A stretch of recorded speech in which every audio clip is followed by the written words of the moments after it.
Hi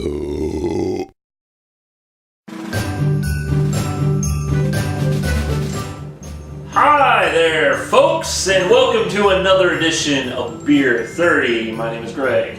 And my name is Josh. And today we've got another one from Crown Valley, local brewery from St. Genevieve, Missouri. Brewery, winery, they've got white tigers there too. Beds and breakfasts, a restaurant. They got it all. I think they even own a golf course down there. There's all kinds of stuff going on down there. Really nice place to visit.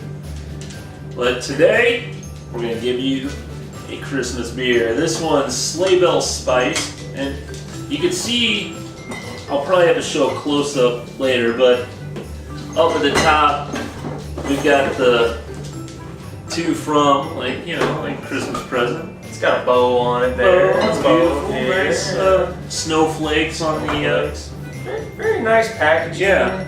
Horse-drawn carriage there. That's in a one-horse open sleigh, man. That's what I call it. So hey, we've had we have one or two other Crown Valley beers that we've tried. The Farmhouse Lager, Farmhouse, and we really like the Big Bison. No, Big Bison Ale. I think it is. Farmhouse, we're kind of anyway. We'll see what this one's like. So they say our Sleighbell Spiced Ale is a rich and warming winter beer that gains spiciness from the allspice, cinnamon, cloves, ginger, and nutmeg that pours dark brown with a very light bitterness from the hops.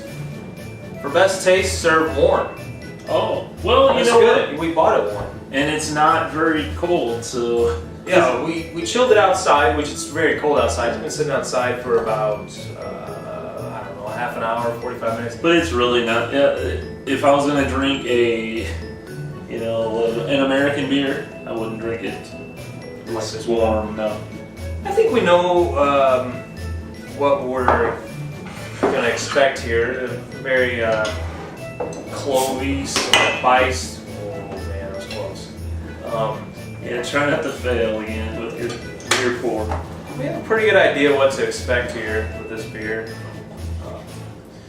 Very clear-ish. You got amber, kind of a reddish amber. Folks. Hey, folks! Merry Christmas! Hey, I really can't see colors that well, I'll be honest with you. So, I may say something and you'll be like, that doesn't look that color at all. It's got a very reddish, brownish color. Yeah. It's a little different than I expected. I thought it was going to be a little, it says it was got a brownish color to it. Got a little more head than I expected. Mine has a little more than yours does, just based on our pour. But, just the smell, I really pick up that nutmeg. Oh yeah, you can smell the nutmeg a lot. Big time. It reminds me of those, nutmeg and clove. Reminds me of those pumpkin beers that we were just It does. drinking It does. Weeks ago, a couple months ago. It smells festive. Yeah. See if it tastes festive.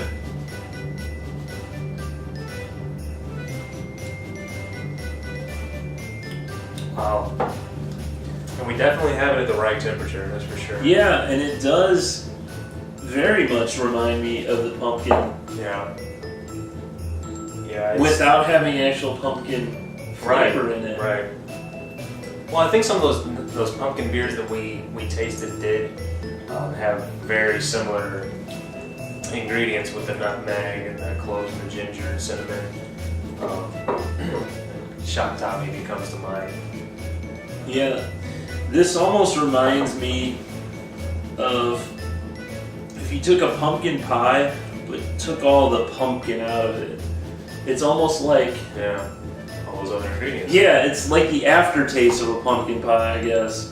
Yeah. Because it's got all those spices of a pumpkin pie, but not pumpkin pie. It's kind of hard to explain. It's very sweet. It's pretty much what I expected. It's a seasonal beer. I don't imagine that don't know. I have a hard time imagining something like this sells real well because a lot of people, when we go and we pick this up from the grocery store and shelves were stocked, and that could be that they stocked it today, but it seems like they're always stocked. And I just kind of wonder how well this stuff sells. We couldn't find any information on any of the beer review sites. And it may just be it's the first year for it, but you'd think even on their site they would mention it, but they didn't really mention it on their site. But I think Crown Valley is kind of, I mean, they're doing their brewing thing, but I think they're more well known for their wines. You know, this is kind of their other project or whatever. Yeah. 32 on the IBU and 7.7 alcohol by volume. Pretty hefty on it is. alcohol. It's definitely not bad, but it's pretty much what I expected. It's definitely at the right temperature, like you said. And I'm gonna say it like this: the pumpkin beers that I've had before have sat in my fridge for forever because if it's too pumpkin-y, it's just not my thing, and they'll just stay in there. And I'm just thinking this may be one of the same that may just sit in my fridge for a while. Unfortunately, it's one that it's not that I hate the taste or anything because it's a good flavor. Mm-hmm. I just don't see myself reaching for that every time. It's not like just one of the other more approachable, like even an IPA, which I never would.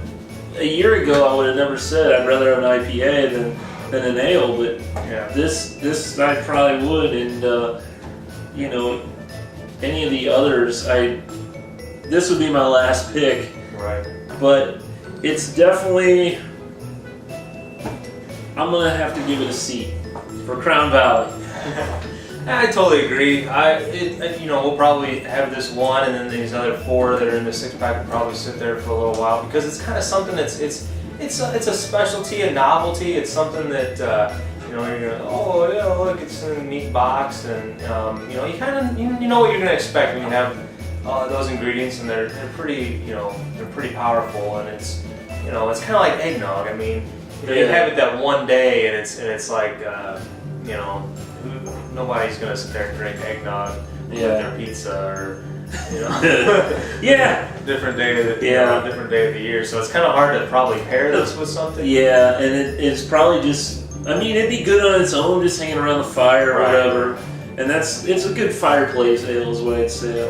And now I can even say that I'm getting a little more of the cinnamon now, and it's almost you're right. More like a little bit pumpkin ale mixed with a little red hot, like or even hot damn, But I'm with you. I'd give it a C. I think a C is a fair grade because it does taste pretty good, but it's just not something that you would drink often or very much of. Yeah.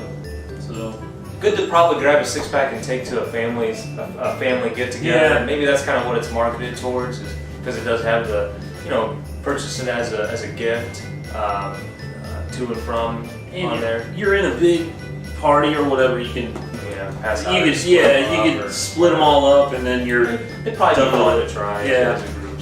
So anyway, there you go, Sleighbell Spiced. That's it for this episode. Merry Christmas. Merry Christmas. This will sit in my fridge. Probably, like I said, I got that farmhouse in there, I think. It's going to be in there in your beer cellar until next Christmas. You bought this one.